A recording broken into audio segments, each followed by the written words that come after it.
Hi everyone. Hi Varsha, is my sound audible? A bit more would be helpful. Now?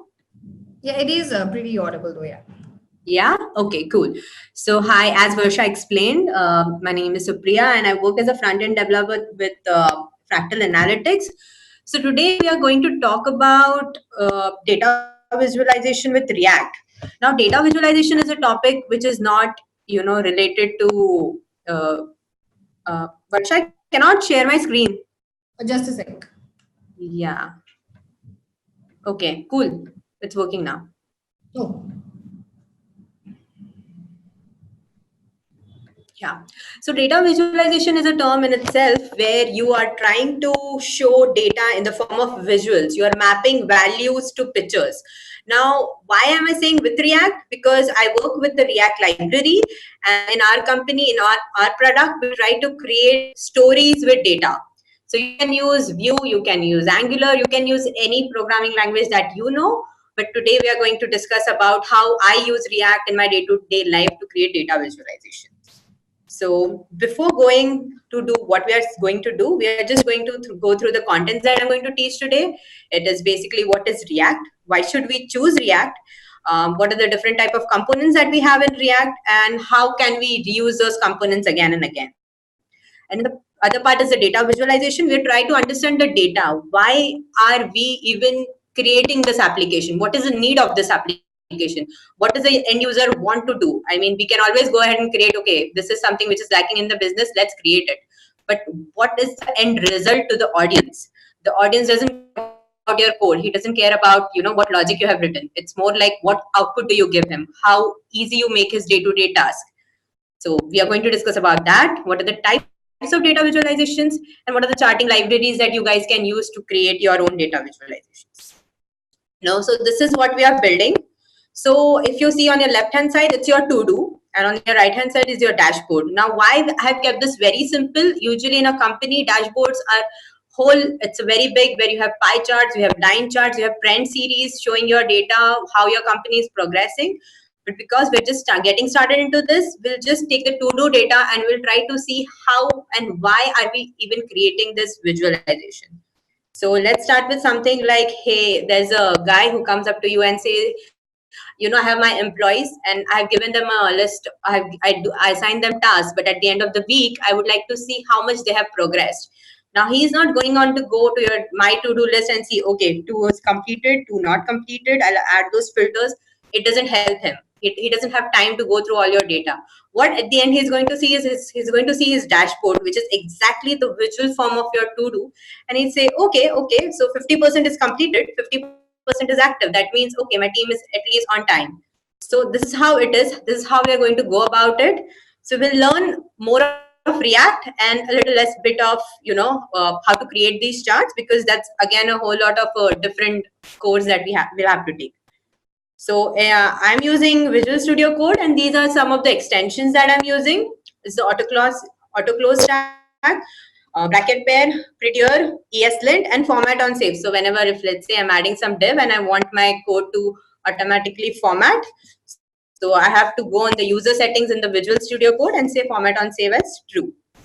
So as we saw here, on the left side, this is our to do component. Now if you see, there's blue, there is this dark navy blue, and if in the light blue we see add, which is the to do header, learning React, get groceries, call mom, and pay electricity bill. These are our list, and at the end we have footer.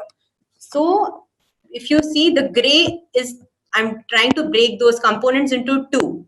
The green one is the header, the blue ones are the list, and the yellow ones are the button. Now why yellow, all three of them? Because those are something that I can reuse. I need not write the same code again and again for all the three buttons. And similarly it goes for the blue one. I write once and I use it multiple times. Now, what is React? Now, why am I even using React? So, because let's just say, hey, React is popular, so let's start using it. Actually, that was the case, what happened with me. React was growing very fast, and it was something that every product, everywhere I interviewed, everyone wanted React. Now, why React? Because it's very simple to start with. It's a library. You start creating, you pull these packages, you pull those packages, you create your own platform. And That's how it is. It's basically UI. It's, if you say, it's the user interface. React helps you build reusable user interfaces, which is very easy. So it helps by making the whole UI state management a non-issue. It helps us focus on the business logic and not focus on, oh, is my div getting correct? Oh, I need to go and update this DOM. I don't need to traverse this child of that parent and go and update the text of that feed. So basically what happens in jQuery is where you go on traversing DOMs.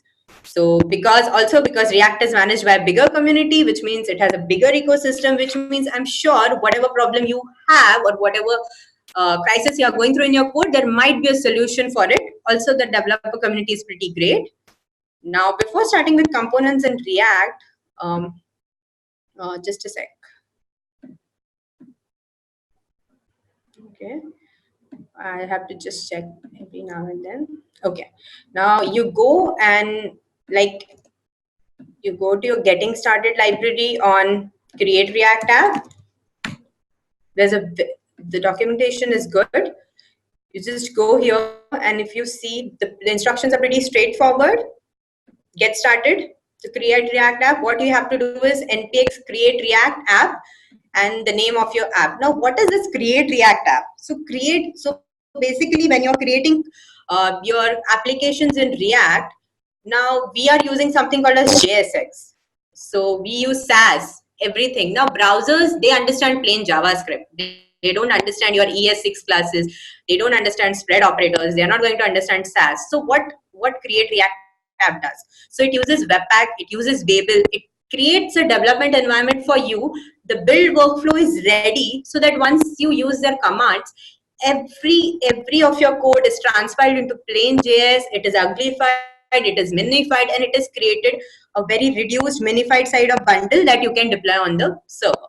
So create React app, it basically extracts all that logic and keeps it with them and gives you a very little to play around with.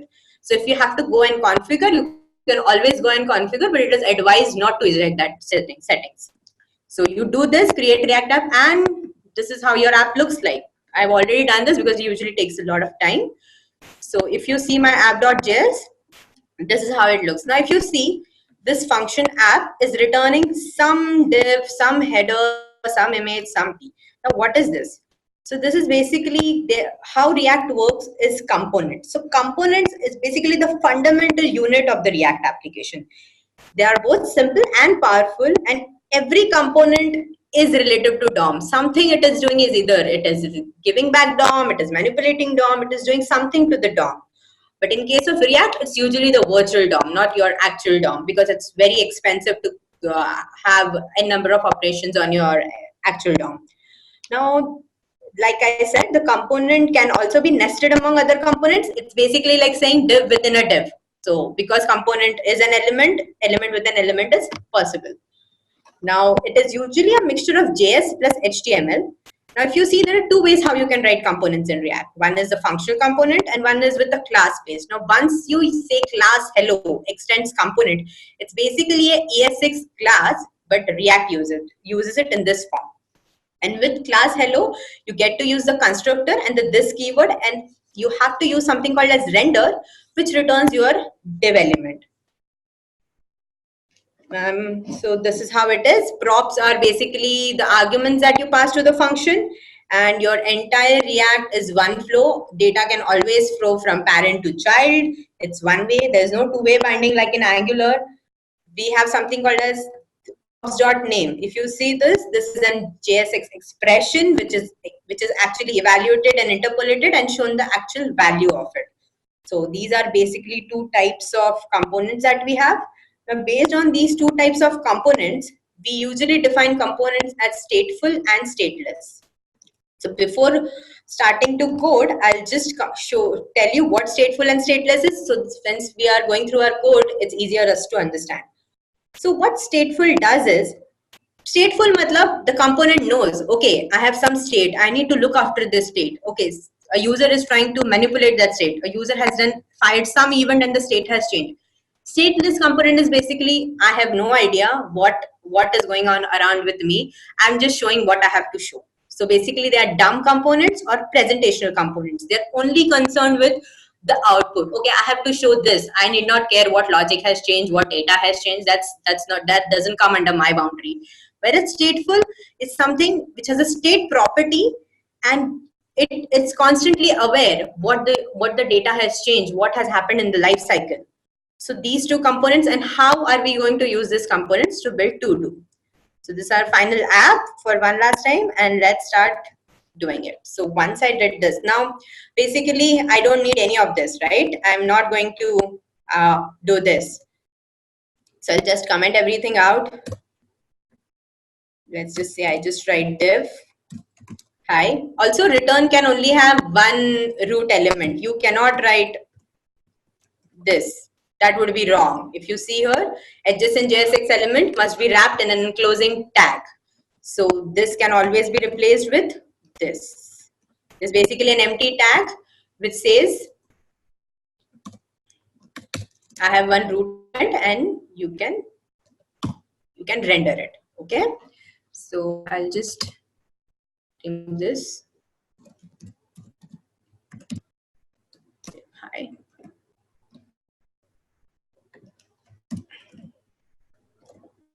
As you can see on the left hand side corner, there is hi. So we are near about going here. I don't want any of the CSS. I've already created my CSS. Basically, I'm using something called as CSS reset. So if I show you CSS reset, this basically cleans your browser styles, and it gives you a format where it says what should be blog, A should be removed as underline. You can always take it from the website, and it's available for free. So that's how what I've done. I've created a root element where I've created two variables, a to-do background color and a dashboard background color, and I've used this, which I'll be using in my entire code. One more thing that you need to know is I have kept my height as 100%, and that's it. Everything is the rest that I've showed you from the property. Now, once I go here, now there is something called as Bootstrap. So what Bootstrap does? Bootstrap is a UI framework library where it tries to divide your grid. Now, let's say this is your entire web page. Now, one of two and two of two. So it has divided your web page into two columns. Now, how it does is there's a row, and you say column 1 of 2, column 2 of 2. Basically, that's how it works. That's it. You just say a row, you define how many columns you want, and you write it. So basically, I'm going to use this entire, I have installed this. If you see in getting started, npm installed React Bootstrap, and I use this. So this is very, you should do this once you have to quick start with your applications, and every product, mostly we use Bootstrap to do this. So I'll just take this.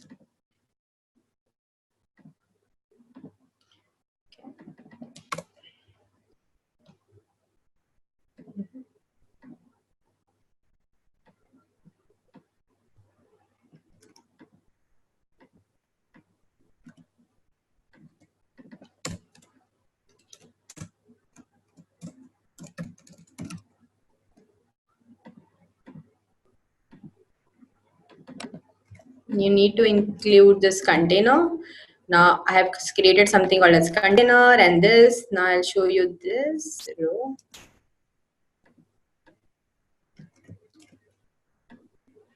Okay. You need to import this from the library as well. Row is basically a row. Column is dividing it into two parts.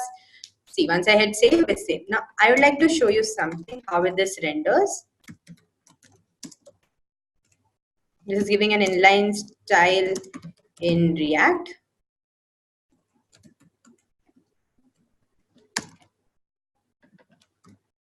Let's give this red.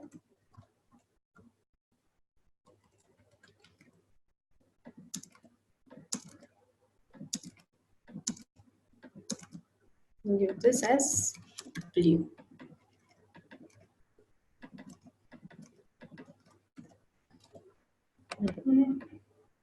Now, if you see, what I've done is my row is red. Okay, I'll just remove one so that it's easier for you to understand.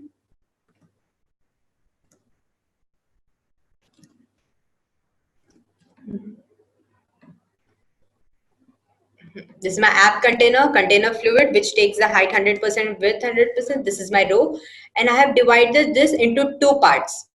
So this is how it is. The left part is our to-do and the right part is dashboard. Now, if you see, it's not taking the full height of the window. Now, why is that? Because the row doesn't have height. My app container does have height. So what I have to do is just have to give row as height 100% and will take up the entire height. Similarly, this goes for this as well, and I'll say border. I don't know why I did not pick up there. Solid blue. Now, if you see, I have created exactly what I want. So what I did was,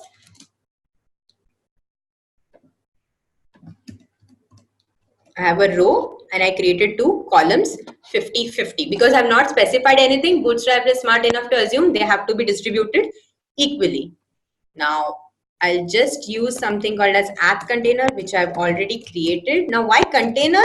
Because like I said, it's going to store my entire state.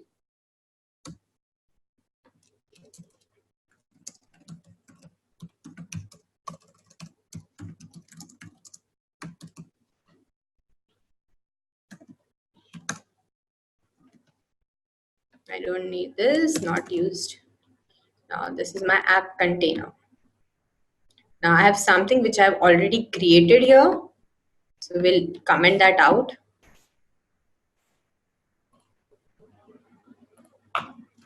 If you see, this is what it directly is. So don't worry, we'll go through it step by step.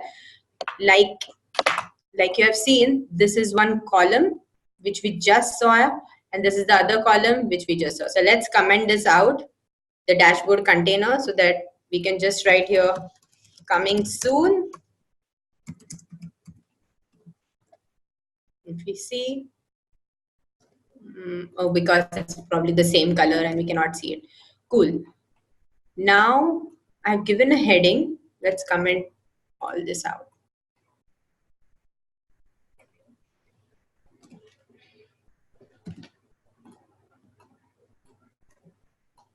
Go step by step, creating every element and every reusable element.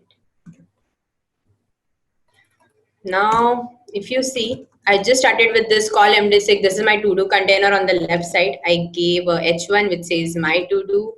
Let's say my to-do webinar. So we know we are working on it right now. So this is updated. Now the first thing, like we discussed, is that we need to create the to-do header where we start taking the input from the user. Now if you see, if you go through Bootstrap and I say form input, if I say components and if I go and say forms, so Bootstrap is smart enough to say, okay, dude, see, this is your form component, use this, use form.group, use form.label, use form.text. There are so many varieties, and this is how I'll render your form. So I did not worry about the styling, I did not worry about the CSS. I can start with working with the code itself. I just have to copy paste this and this will work. So what am I using is, so let's copy paste this.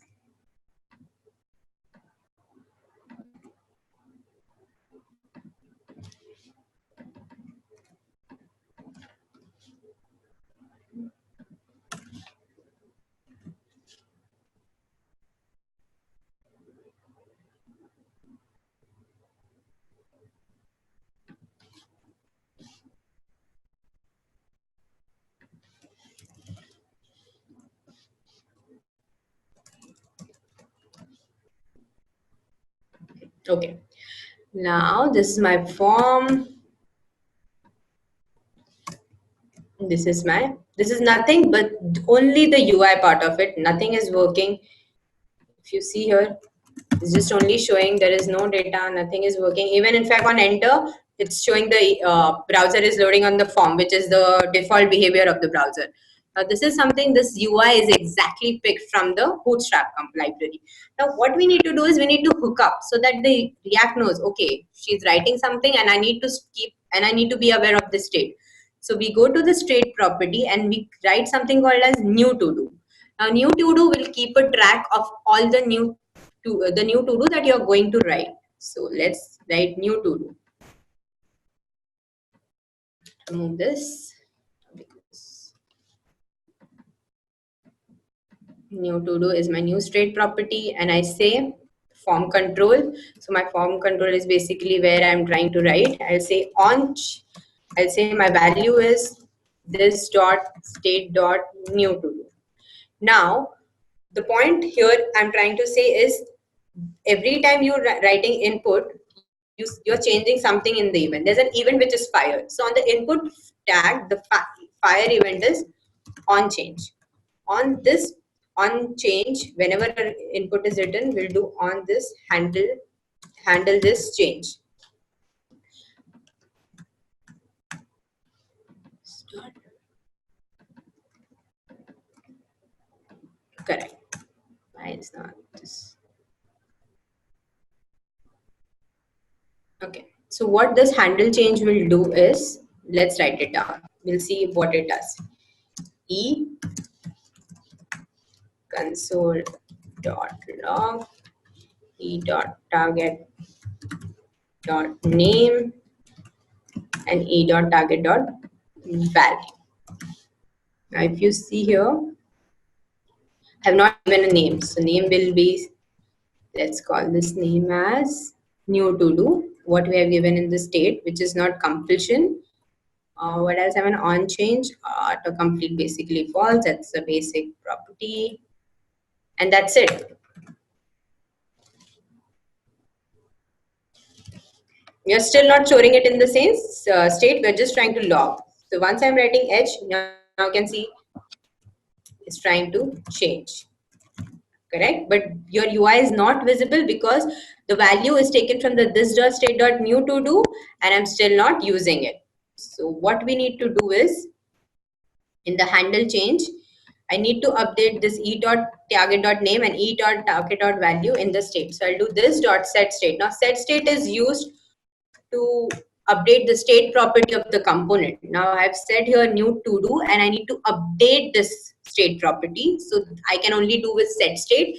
Now set state is not synchronous, it's asynchronous. If there are multiple updates done, if multiple updates are being done, then this would run in the form of batches. So if you say, if you're trying to increment a counter and you just say log, you might sometimes get wrong logs of the count.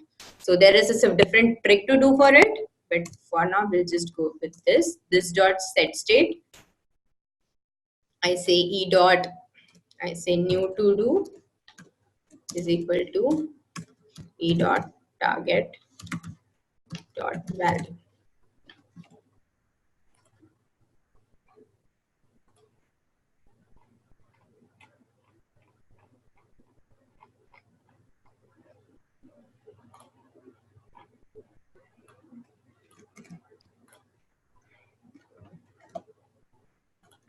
Now you can see we are able to see whatever we have written because now even my state is updated.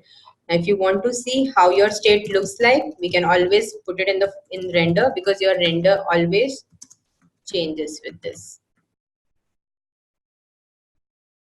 Whenever your state is updated, render works. Now if you see my state, my new to do value is updated, and that's my new to do. So this is working. So we are done. So the point being, now this form, I'm going to add some list, I'm going to add some footer. This is going to make it very, very verbose and a lengthy looking app. So what I'll try to do is, I'll try to remove this form from here and I'll add it into a new component, which is add to do. So basically, this is how it will be, simple way. And there is no on sum. We are still not using the on submit. So let's remove on submit. We have just used value and on change. I've just copy pasted this exact code here, and this is how it is. So what I'll try to do is, I just created this component and I'll try to import this component. Like you see, I've created a folder called as to do's, and in that I've added an add to do file and I've copy pasted that code. So once it is done, I'll use this add to do and remove this entire thing from here, and I'll just write add to do. Now this would work, obviously. This will surely work. But my point is, how will this container will come to know what is the value, what is the on change? This is the parent component, app container, and add to do is the small. Now my state is not being rendered. Okay. if I see here, okay, I remove this law. So dot law, this dot state, this dot state.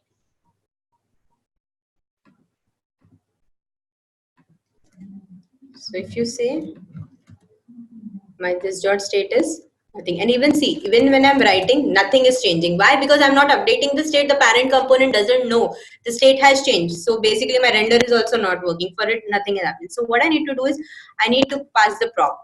First was the handle change prop. So I'll say handle change prop must be passed, and it should refer to this dot handle change of my parent component. Sorry, of my parent component. So this dot handle change is the one is written here, right? This is where I have written it. And now I'm trying to pass the prop handle change. You can always give it any name. You can also say handle change to do. So let's write it down, and I'll say props. Okay. Now what I can do is props can be restructured like this, where I say, okay, first let's say what does prop print. Okay. Now, if you say props value has handle change to do, why? Because we pass that value. So we can obviously use this here, props dot handle change to do.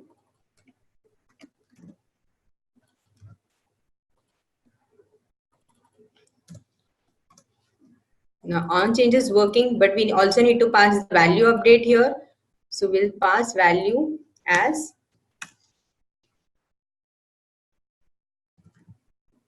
basically our new to do is this dot state dot new to do, and this is how it will be visible here.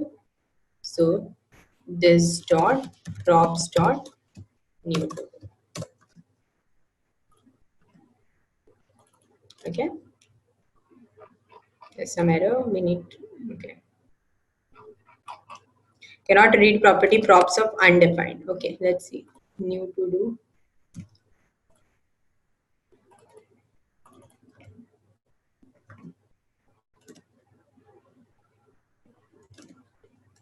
You can always log this and see what are the. Okay, sorry. There shouldn't be this. If, as you see, this is only a functional component and not a class component, so this won't work here. And now you can see even my render is working. Render knows the state is being changed. My prop is handle change to do, new to do, and this is my new to do. So everything is working perfectly for now. So what else I need to do is now I need to submit this form once I press enter. And I need to also prevent this default behavior of the user. So what I'll do is I'll create a method outside here, which is handle submit, where I event.prefault is stopping the default behavior.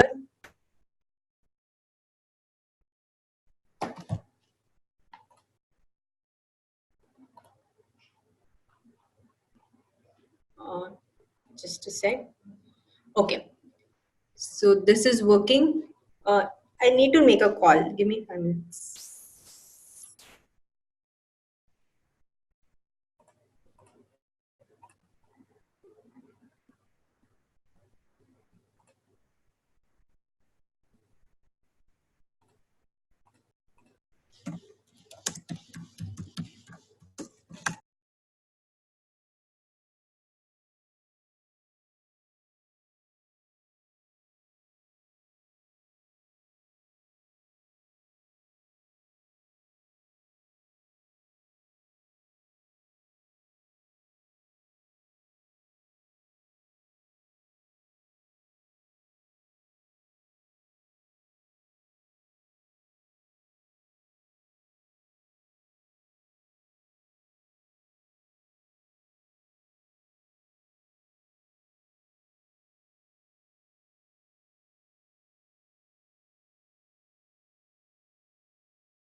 Yeah, so sorry for that. So where was I? Okay. So this is my handle submit where I default user, where I prevent the default behavior of the browser to stop it reloading. Now I check whether the user has even written something or not. If the user has written nothing, so basically don't do a submit and return the value as it is. uh, once once this is done, handle submit is done, what I'm trying to do is I'm trying to create an object, and I'm going to call add to do. This will keep it aside. We'll just see what to do. So I'm creating id. This is some random ui id generator. Text is the text written by the user. Status by default will be active, something of this sort. Even if that makes sense to you, I'll explain what it was. And completed as false. And I'll just call this method and I pass this object. And this is my this thing. So handle submit is in the container component and I need to pass it to the presentation. So it's the same. Handle submit to do is equal to this dot handle submit. Now if you see here, there is no props. I need to say on submit props dot handle submit. Handle submit to do. Now let's see if this works.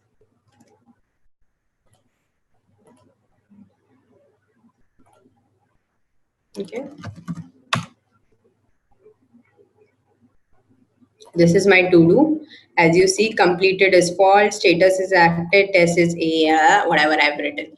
So we have just created one component and extracted it outside. Now we can just, I wanted to show you one more thing. This props, now because it is an object which has all these properties, with ES6, what you can do is you can destructure it right here, and I can write handle submit to do here, new to do here, because this is just a destructured form of the object property ES6. I remove all this and it will still work the same way. I'll just remove this dot state.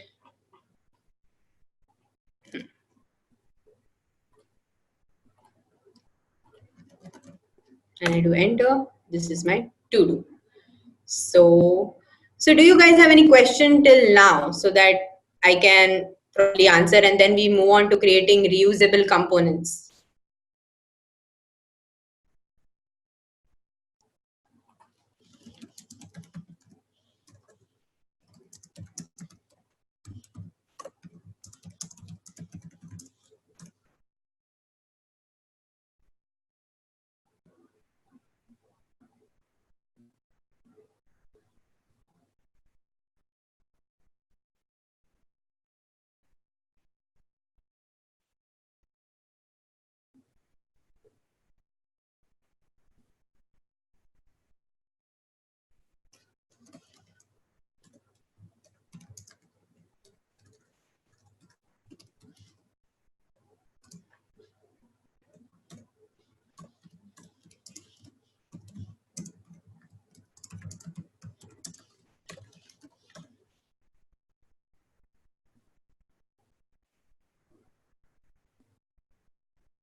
Um,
Yeah, so now let's go ahead and start creating to-do list.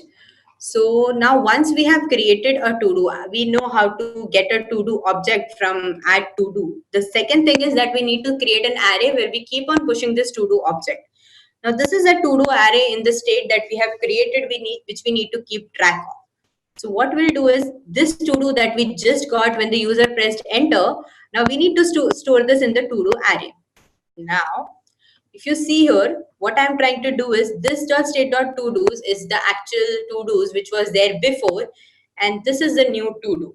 Basically, what it is doing is if this is your array a comma b comma c, and you say, and if you write the structure in the form of dot dot dot a comma b comma c, and you say comma d, your output will be a comma b comma c comma d. So it will basically concatenate your both the arrays. No, but why are we using this and not directly using push? Because push will directly mutate your existing array. It will try to create, it will update the same array, and the React wouldn't know if there was an array change. So to make React understand there has been a change in your state variable, we try to create a copy of the previous to do array, which is done by this thing by spread operator, and then we try to push this new to do into the array. And once we do this, our to do's array will keep on updating with the new to do once we go on adding the new to do. I'll show you how I'll just create a log of this here so that you understand.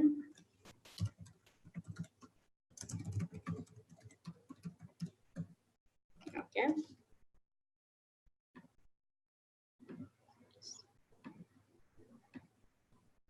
I say buying groceries. If you see, my state is entirely empty. Once I pushed enter, my state has one object which has some to do ID, and the text is buying groceries. Next I say getting tickets, and I press. And before pressing enter, if you see, there is only one to do in this. The moment I press enter, the add to do is clicked, my status, the object is pushed, and now I have two arrays. I have two objects in my array. So now my list is getting updated properly. I need not worry about it. My add to do is extracted outside. I don't need any of this, so I'll remove this. Now what I need to do is I'll be creating UL and LI. So UL and LI. So basically this will have my list and my list 1 and my list 2.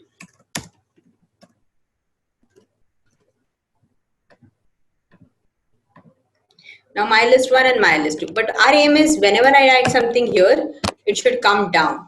So the method that we do in React is, that's how React is, right? Declarative, and how you keep on creating easy UIs with only one line of code. So what we need to do is, again, we use this expression, which is evaluated when the JavaScript is run, when the program is compiled. So we'll do this dot state dot to do's.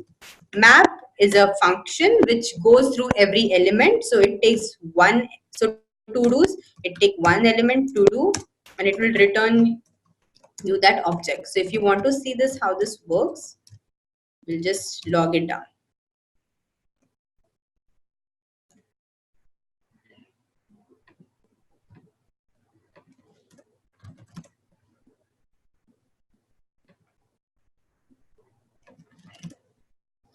We won't be able to see in the UI here. Okay, forget this. I'll do something. I'll say li and hi. Okay, so because I know there are two to do's, there will be two li with hi.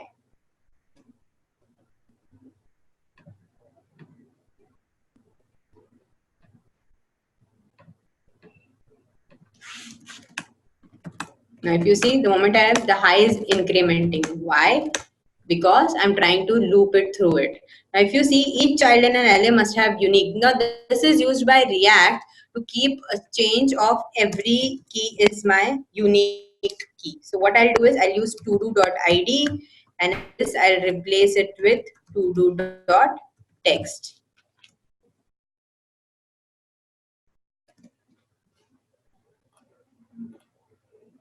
I'll say hi. I'll say buying groceries. Now, if you see this is working. Now we need to style this element, correct? So how we go about it is I have created some reusable components. Now I need to style this li, but this li should be beautiful enough. This ul should be beautiful enough. So in ui there's something called as list, and I have created list group and list item. Now, what is this list group? Basically, this is UL. For me, UL is division class list group name, and I've passed something called as props.children. Now, what it does is, whenever I say list group, now let's use list group here, okay?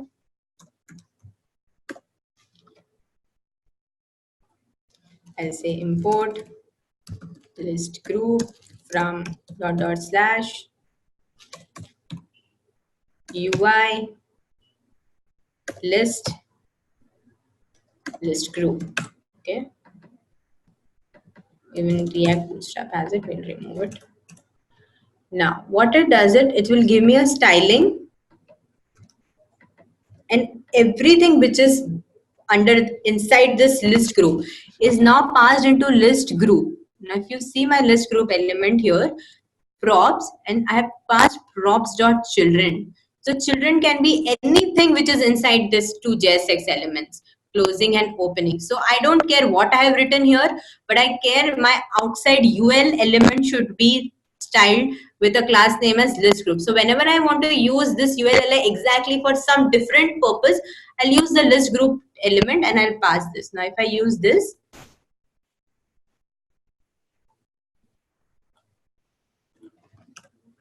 I got something, okay? There's some class added, something is happening. Now, what I need to do again is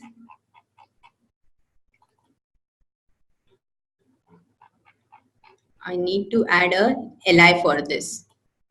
So I have created list item, which again takes some class and works around this. So I'll again import list item from /UI list and list item. Now instead of li, I'm going to use list item. It will work the same. List item doesn't care what you give him. These are something the class that I have added. You can add an additional class name. So basically, let's say there is some different class name that you want to give this list item. So I can say class name and I can say anything. So let's say I say test class name other than the class name that you have created by default.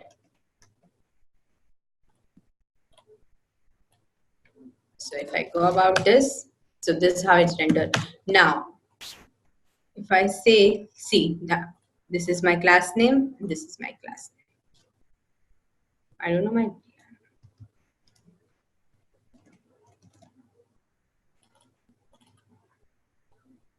Okay, yeah, I've created test class name, right? I'll say testing.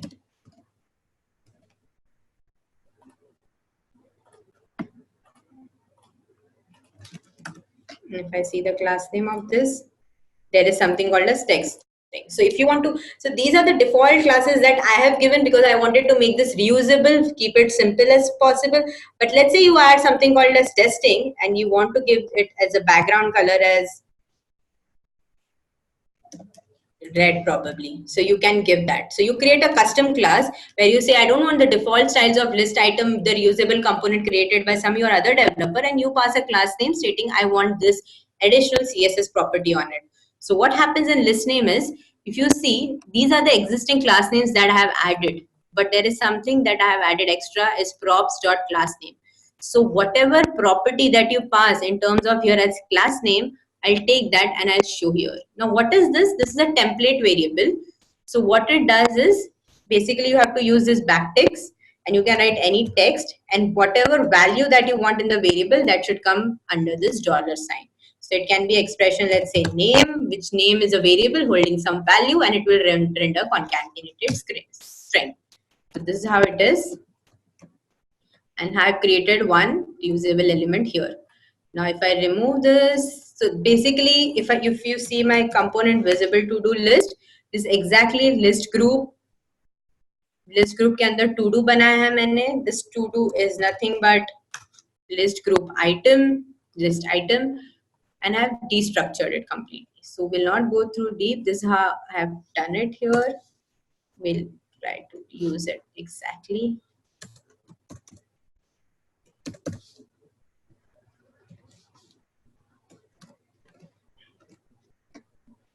Okay. I don't need this. I have added it in that component. So if you see, this is my to-do list where I pass the state of to-do. What is my, this is not required right now, this is not required, this is not required. So let's come down here and see, this is how I've destructured my props. This is my list group. Based on some logic that I'm doing, current filter, I'm calling to-do. What is this to-do? To-do is nothing but my list item and nothing else, where I'm using the map. Here is the to-dos.map property that I'm using to create different list items. Now, why visible to-do list? Now, what I'm trying to do is, let's say I have some 3 buttons here, right? Button, all active and completed. Now I want to filter this in the I want to filter all active and completed based on the number of to-dos that I have. So how will I do it is, I'll try, whenever the active is clicked, I'll filter the current to-dos. Whenever completed is clicked, I'll filter the current to-do, right? So I go in my code base and I created a component visible to-do list. I store the current filter. Whenever any button is clicked, I store the current filter here in my state and I pass it as a prop in visible to-do list, and I use something called as filter, where to-do.status is anything which the current filter is given. If the current filter is all, basically show my entire to-dos whichever I'm passing. But if the current filter is other than all, which is active, then I'm passing to-dos as filtered to. If you see this here, what I'm passing is filter to-dos because the filter has been applied. But when it is all, I'm trying to show all to-dos. So this is done. So any doubts here that you have in visible to-do list, what I'm trying to do, and nothing else.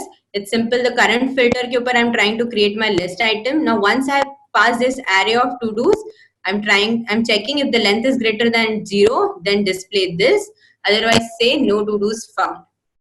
Once if the length is greater than 0, then I'm saying to-dos.map list item. This is again a bootstrap form component which adds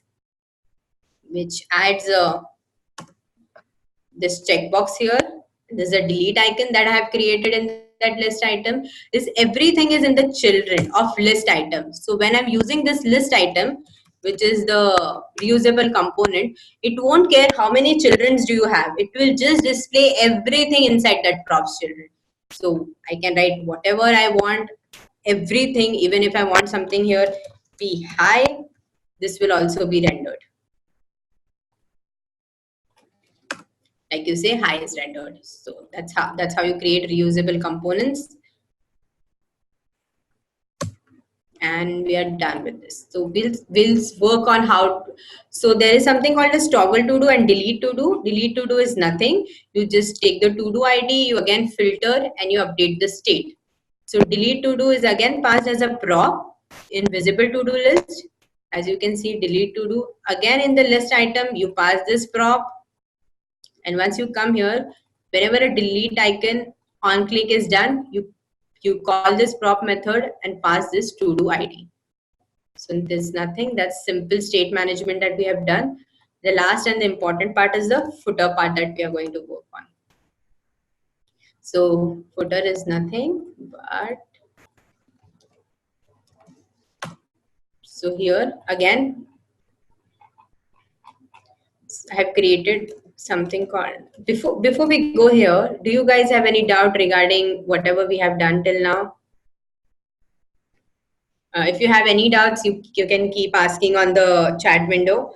Till then, I'll move on to the next thing is the to-do footer. Now, this I have created. Now, if you see, this is very similar to button groups. Now this is what Bootstrap gives me. But let's say, hey, my design team is like, we shouldn't be using this. We have some custom designs, but this is what something that we want. And now this is what I've created. But how do you create this in React? I need not create all button one, active button one with red color, green button. So what I'll try to do is, again, I'll create reusable components. So what I've done is, first basic thing we're going to cover is, we'll create a button. Okay. Now what all button has? Button has a, correct? Button has a on click property. Button has a active property. For now we want this. Whenever all is click, all should be highlighted, and whenever whenever all is click, we should know that something was clicked. So we first go to our C button and we create this button. Once we create this button, this is what we have created, and we say whatever is inside the button I need to show it. So I was like, cool, we'll show this, but I need to provide some styling. Now this is where the classes comes in. My class name is C button. Props is button type. Now button type can be whatever you want. Let's say your design team has set up on 3 button types: C primary outline, C danger outline, and C success outline. Now this is your design team has this defined. We'll have these 3 different type of buttons. When I say primary, the color should be blue. When I say danger, the color should be red, and success, the color should be green. And we have given you the hex code. But I cannot keep on writing everything for same, right? So what I'll do is I create a reusable component. I'll pass the button type from the outer component. So every time success or danger is passed, by default the class name is added to this component, and I pass active is true or not. If the button is active, then reactivate that. This is basically a ternary operator which state if the button is active, question mark ke baad true or false. True is the first one, false is the second one. So if it's true, active class will be added. If not, a blank class will be added, and that's it. So, but we have created, but we have not still addressed the click button. I mean, I need to click on the button, right? And the component should work. So what I'll do is I created a prop called as, I've created a prop called as clicked.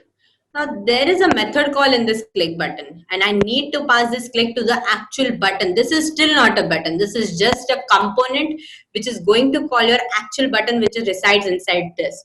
So inside this, on the on click method, if you see this on click, I'll say props.clicked. So clicked is my name of the props, and then once you click it, this on click is going. This is your actual on click button on the prop. It will register this. It will say, okay, I need to call props.clicked. What is props.clicked? It's filter to do with to do status as all.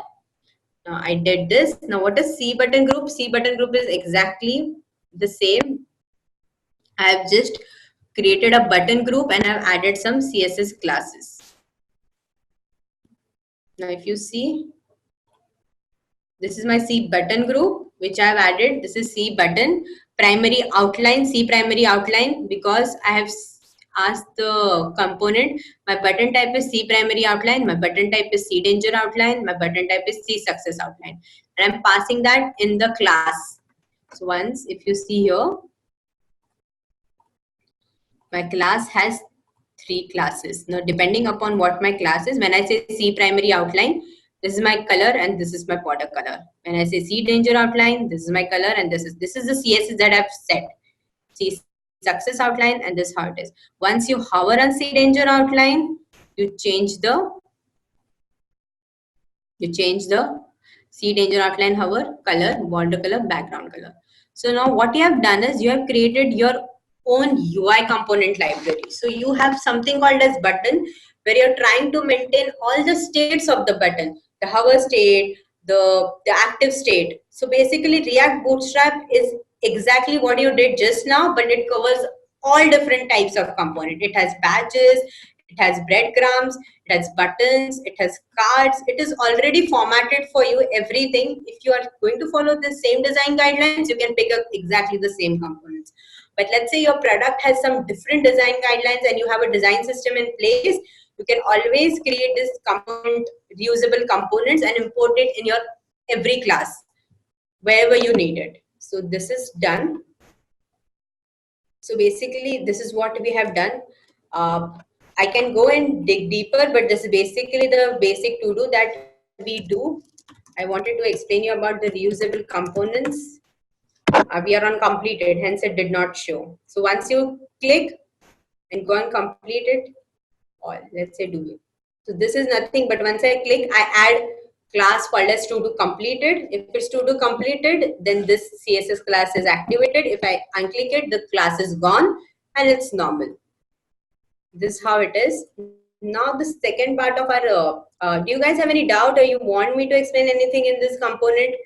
You can, you can, you can ask me on the chat box, or you can always have access to this codes and you can go through it. And the second part is the data visualization. Now, in a company, when you're creating to-do, the question is, how am I supposed to make sense of this? I bought some, I bought, a, I bought tickets. Then I have to mail clients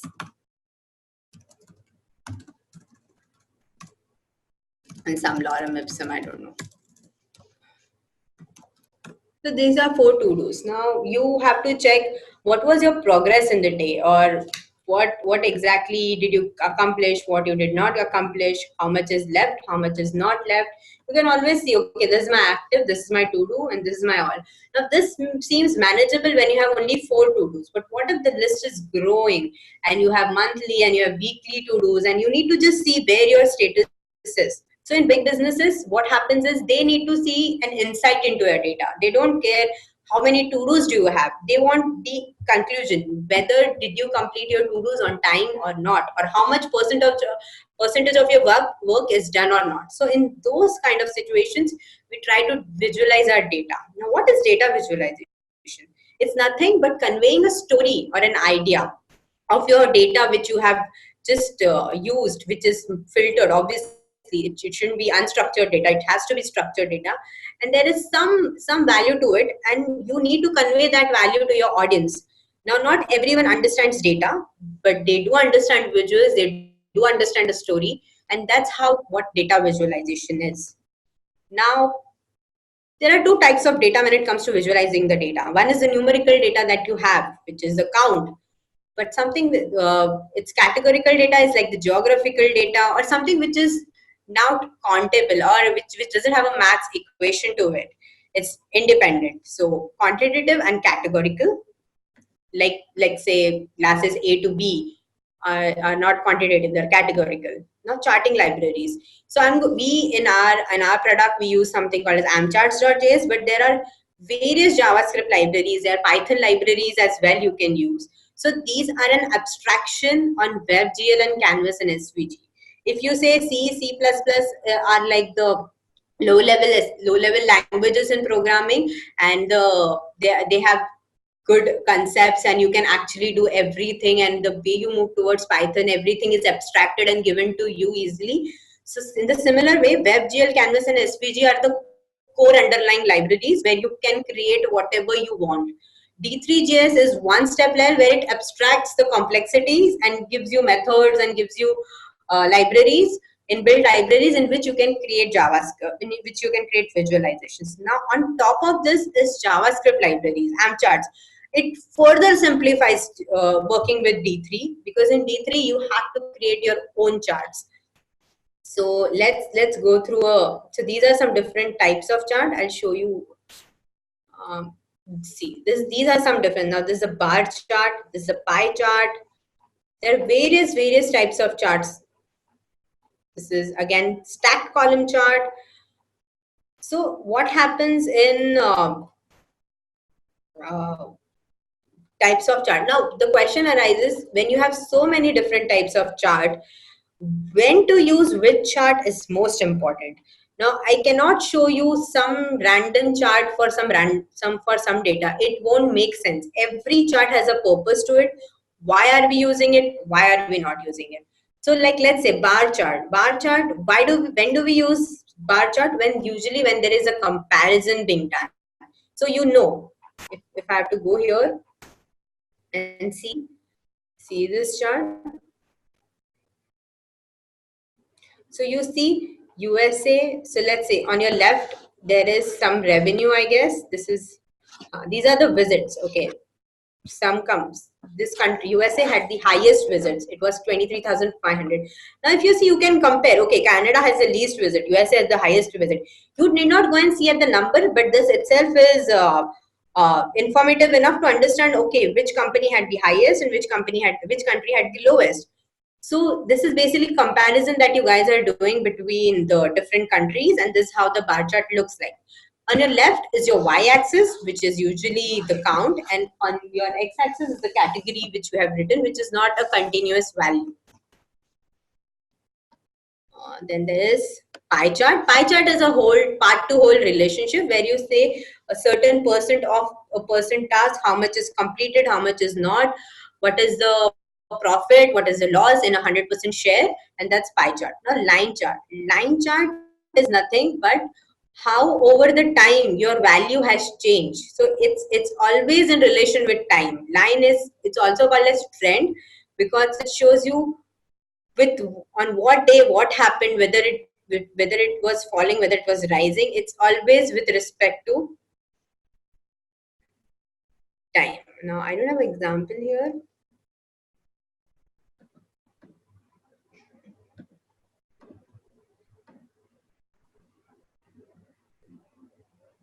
Now as you see, this is a continuous representation of data. So there is some data and it has some value. So on December 24th, the value was 58, then it was falling, the highest was around this time, it's on January 23. So with respect to date, how your data moves. So what basically, why would you use this? So this helps in understanding the pattern or the flow of the data. Okay, which date or which time period I have the highest or the maximum sales or the maximum profit I have attained during which month and why. So once I come to know, okay, January 23 was the highest sale. Now, why did my January 23 at the highest sale? So I can go and dig deeper and I can gain new insights about the data. So this is what line chart will do. And there are various more. There are like plenty of different chart types that you can go through just like to understand why it's used, why it's not used, and just understand. That's it. And now, okay, so let's create. So I've used, so this is basically an AmChart library which I showed you.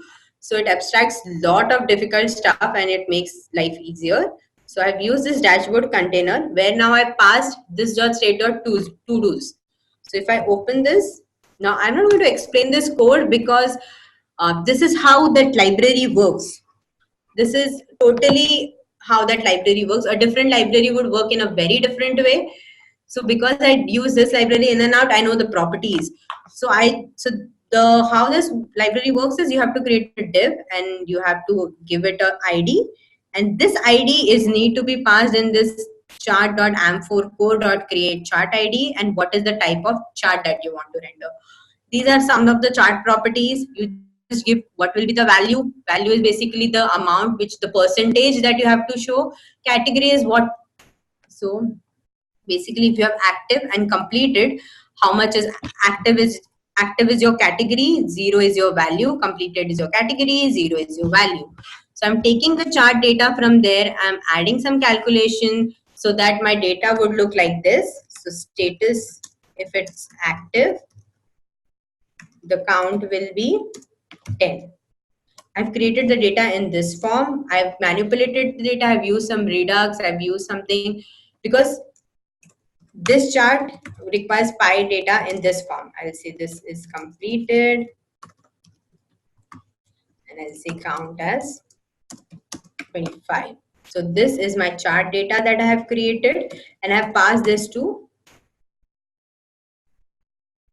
status, key and value. I've passed this to chart.data here.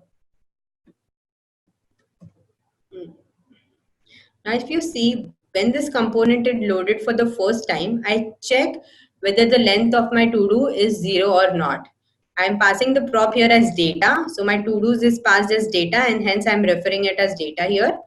So I'm checking if the length is not 0. So if there are elements in my to-dos, go ahead and render the chart.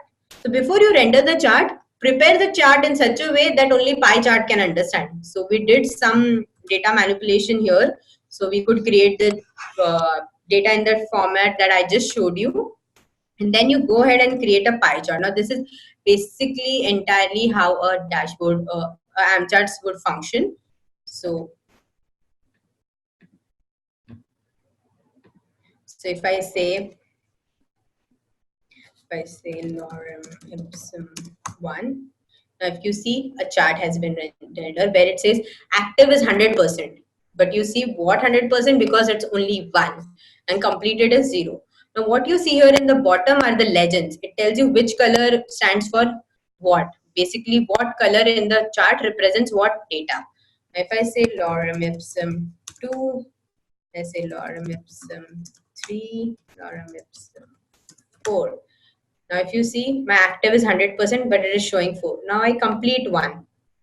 The moment I complete 1, it shows 25% is completed and 75% is still active. If I do this, it's 50% completed, 50% not. Do this. Now, if you see at this pie chart, is it that really helpful? No, because the colors are wrong, right? I mean, if I look at one instant, I wouldn't know what light blue would stand for and what purple would stand for. So how do you make this visualization even more better? It's by saying completed should be in green color and this light blue should be in red color. So the moment I look at it, I need not even look at the numbers, but I know I've completed a lot, and that's how my progress is. So we can do that so we can customize this library. Okay, just a second. Okay. Yeah, so we can customize this library the way we want. So this is the default theme that I'm using. So I'll say let custom color is equal to some color. But if the key is completed, you add this color as my property. And I add this extra property in the object. No, need not worry about this. This is something that how AMP charts work. Point here that I'm trying to explain is how you try to make it even more better.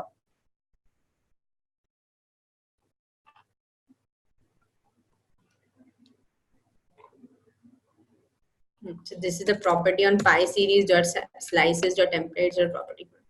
This is the color. Now if I go, I say I buy groceries. I say lorem ipsum something. Now see, so you get a look at this and you say, okay, nothing is completed. That's bad. And you go and click agree. Okay, some part of it is completed. You need not even look at the percentage. The colors itself conveys a lot. You see this, you know, okay, I'm still better. Like, okay, I've achieved more than what is required. Only less is complete and I have completed everything. So this is basically a very simple dashboard where I'm just trying to interpret to do. Now in my to do have so many variables, but what important to me is whether it's completed or not. I don't care about the other IDs, if it has a created date, if it has a due date, I don't care about it. My end goal is if it's completed or not. What can be a next step to it? You start adding due dates. You can add a creation date and a due date to each to do, and then we can try to show this additional data and we can track if the number of to-dos were completed in a month or not. In that scenario, a pie chart won't be helpful because now when we are trying to track to-do, when it comes to time, the better option would be line. Now you'll have to go and think through and understand the data and understand how can we use it. You can always experiment with D3JS library where you interact with different elements of D3 and how can you create your own customize. It cannot be a bar or line. It can be any visualization that you want and understanding the various. So that was that. So I guess we have completed this webinar.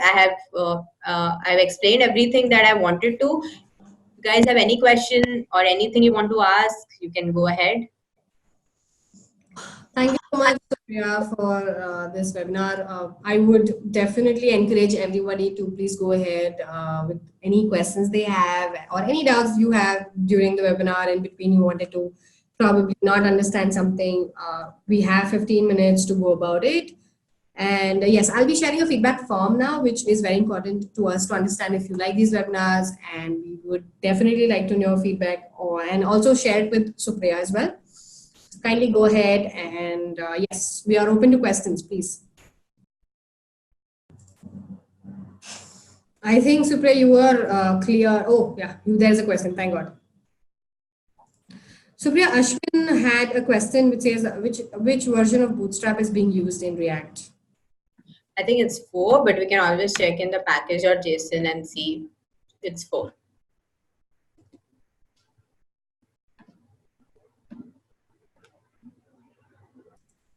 Supriya, in the meanwhile, if you want to take a small summary or a heads up kind of a thing for the whole session, which would take 5 minutes, you can please feel free to. I think your explanation was so apt that all our students have gotten it at the first time. And yeah, I think they would end up having questions and reach out to you on LinkedIn privately if they're shy. But we do encourage everyone to please have any thoughts. Feel free to come up with questions. If it's regarding the program, you can write to me as well privately. And yeah, we're available on LinkedIn as well.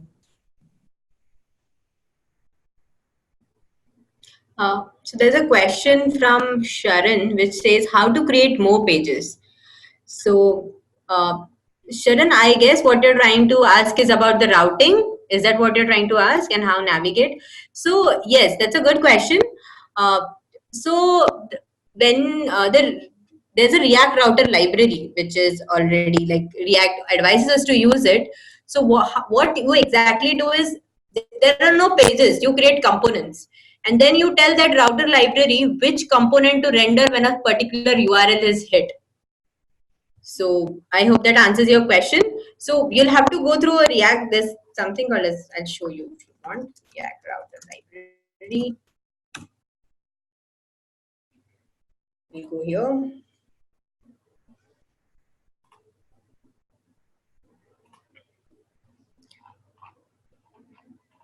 So if you see this route path about, if it's users, you say this, call this users, call this about, call this home. Basically, these are all nothing, but these are your components. Function home, function about, function users, everything in React is components. It's just that in React router, you'll have to tell them whenever a particular path is hit, if this link is clicked on, I don't think this is a particular example. This is about the parameters. Okay, let's go. We have in something in basics. Yeah. So if I say home, home is about dashboard. Now there's nothing new to it. Now there's something called as link, and there is route, which tells us which path to go on once this is clicked. Once this about is shown, React router will go through the switch statement. Why switch? Because it will react, it will give back true only for one use case scenario. So it will go first by first. The moment it finds true, it will return. So path is root. Okay, but now here path is about, right? If you see here, it's about. So it will skip this. It will come here. Okay, path is about. This is true. Please render about component. Now if you go and see, this is your about component. There's nothing but a div which returns your UI component. Now if you see, this is what it is. This is how you navigate between multiple pages. Basically, those multiple pages are your multiple components, and how you structure them depends upon your folder structure. Okay. So React is not available for ASP.NET. That's something different, and React is purely a JavaScript library. So it will work on React. So it will work on browser. I'm not sure what programming languages ASP.NET uses, but React is for web browser and it uses JavaScript. You'll have to check with ASP.NET if they have any additional plugins to import Angular, React, or Vue in that case.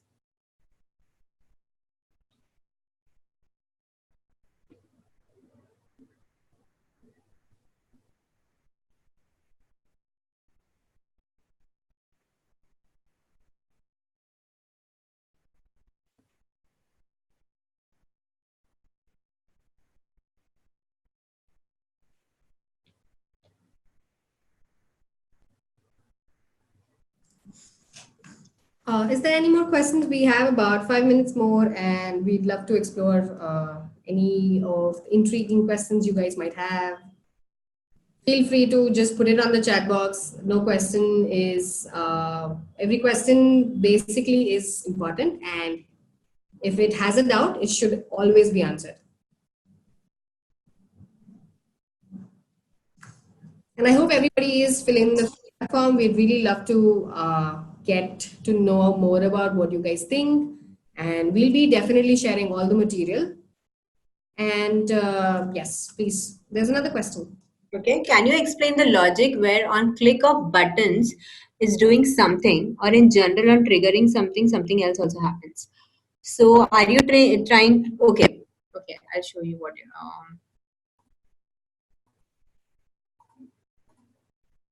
So when I say on click,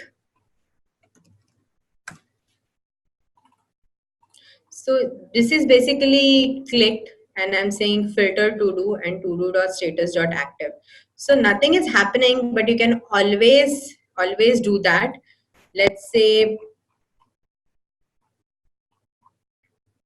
I create some button, okay?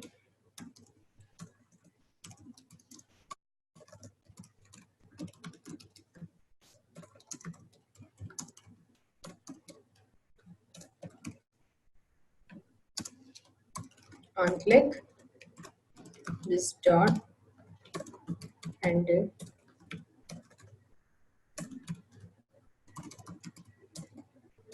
button click. Now when I say on click, I passed a reference to a method called as handle button click. So I'll just write down this method here and say console.log button is clicked.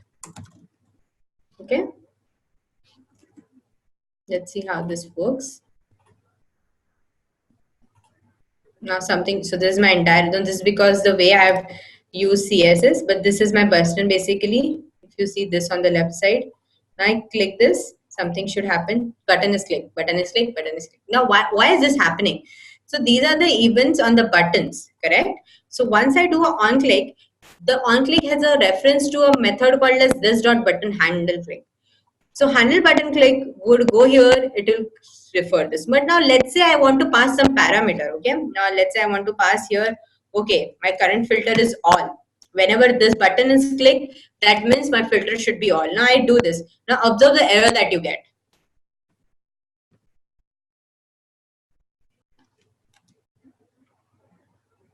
Okay. Now can you, is it working? No, right? Because there's an error. Now I have passed this method, but I'm also using parentheses. This means what? This means you're actually calling the method then and here itself, right? This is how you call the method. But instead of when I'm passing the method, it's one means one and the same. So in this scenario, what we need to do is we pass a function itself. We don't pass a function reference. We pass a function, anonymous function only, which says whenever on click is returned, this anonymous function will run and this will execute this dot handle button click with method as all. So if I say here parameter and I say click this parameter,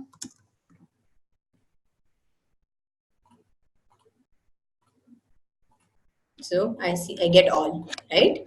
I get. Now depending upon what you want, what your state of the logic is, I can use this parameter the way I wanted to handle the logic. Let's say my parameter is delete. What I'll do is I'll go, if you see delete to do, I've passed some parameters to do item. I've taken my entire state. I've filtered where the ID is not equal. I've done some logic, some business logic, and I'm updating my state. So when I'm clicking this button, I am trying to set the filter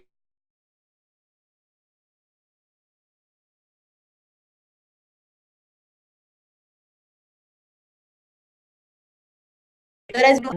I hope that answers your question.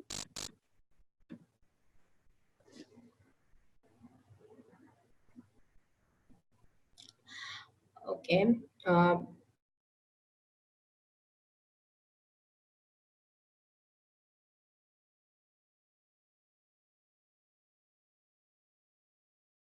Okay, that's Yeah, you're welcome, Saurabh.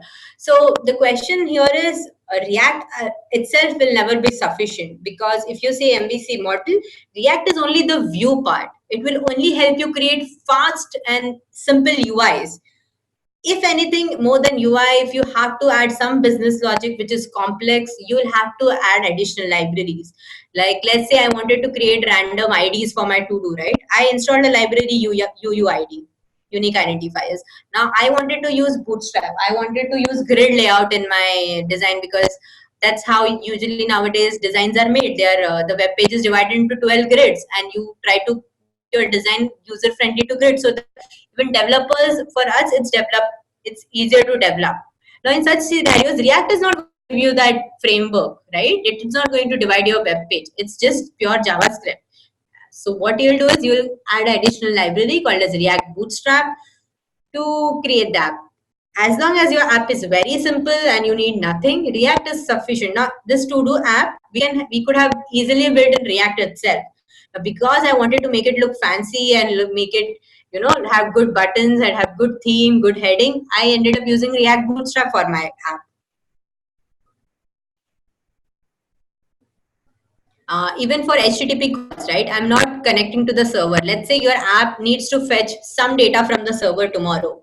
So you'll use something called as Axios. Now, Axios is again a library, which is an HTTP library, which will help you connect your client to the server and make requests to your server for data, for authentication, for everything. Uh, I hope that answers your question, Saima.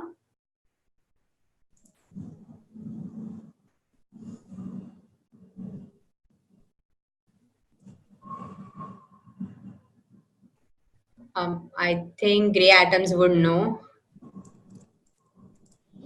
Yes, she did say thank you. Actually, people end up saying it to us privately. So yes, Okay. it's all right. Thank you so much. Yes, do we want to take one last question? Saurabh, yes, we will be sharing the code next week. Oh, one last question is there. Yes. How to integrate Python-based visualization tool to React. No, so Sharon, Python-based visualization will be something that will happen on the backend only, because I was just trying to make a point. So sometimes what happens is your server creates your visualizations and send it to the client. So if there are like heavily custom dashboards where a user is giving input and he's trying to create a customized dashboard, in that scenarios usually we render it on the server side and the HTML is sent to the client side. We haven't used that case till now, but we encountered a product that uses it. So these Python libraries will obviously, you will code it in Python and you will display it there, and you'll send those templates to React. In that scenario, we'll have to do server side rendering. So server side rendering is when your app fetches data from the server on every route that happens, and you try to create. And React is an SPA, single page application, where the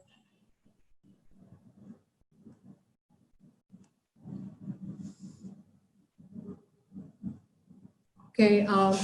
Yes. visualization you can use. Yeah.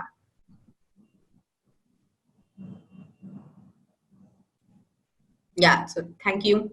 Thank you, guys. Log on to GreyAtom's learning platform to unlock more free content. Subscribe to our channel and hit the bell icon for regular updates.